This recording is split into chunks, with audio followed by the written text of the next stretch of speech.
السلام علیکم. امید ہے آپ سب کہہ رہے ہو عافیت سے ہوں گے.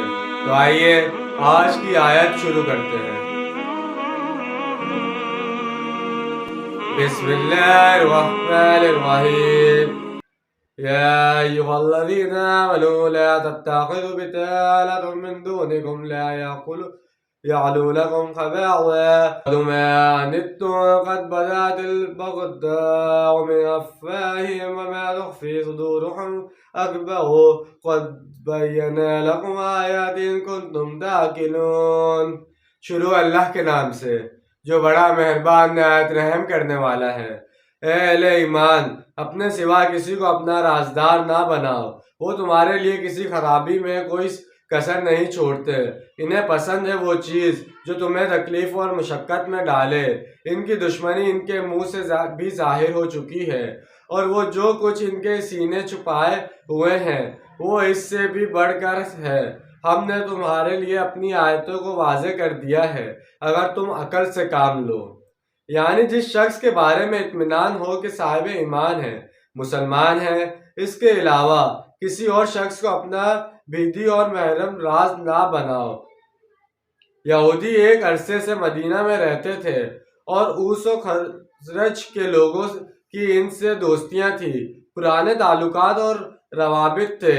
اس کی وجہ سے بعض اوقات سادہ لوگ مسلمان اپنی سادگی میں راز کی باتیں بھی انہیں بتا دیتے تھے. اس سے انہیں روکا گیا.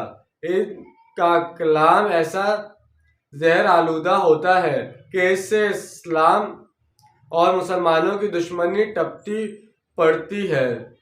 یہ اپنی زبانوں سے آتش برساتے ہیں. جو کچھ ان کی زبانوں سے ظاہر ہوتا ہے وہ تو پھر بھی کم ہے. ان کے دلوں کے اندر دشمنی اور حسد کی جو آگ بھڑک رہی ہے وہ اس سے کہیں بڑھ کر ہے. یعنی اپنے طرز عمل پر غور کرو اور اس سے باز آ جاؤ.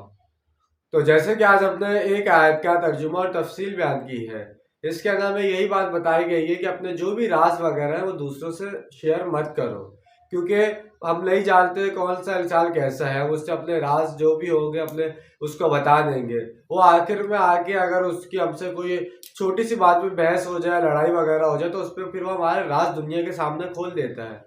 اس لیے کہتے ہیں اپنے راز ایسے انسان کے ساتھ تو بالکل مت کرو جس کے ساتھ آپ کی دوستی ایسے ہو کہ آپ کی اس سے تھوڑی بہت بھی لڑائی ہو آپ کو فوراً چھوڑ دے اور پھر پوری دنیا میں آپ کے راز ہر کسی کو بتاتا پھرے. راز صرف اللہ تعالیٰ رکھتا ہے انسان کا، کہ ہم جتنے برے کام کر لیں اللہ تعالیٰ ہمیں پھر بھی معاف کر دیتا اور دنیا کے سامنے وہ چیزیں نہیں آنے دیتا. تو آج کی آیت میں ہم نے جو کچھ پڑھا اور سنا، اللہ تعالیٰ ہم سب کو اس پر عمل کرنے کی توفیق عطا فرمائے. آمین. ملتے ہیں اگلی ویڈیو میں. اپنا ڈھیر سارا خیال رکھیے گا. جب تک کے لیے اللہ حافظ. فی امان اللہ.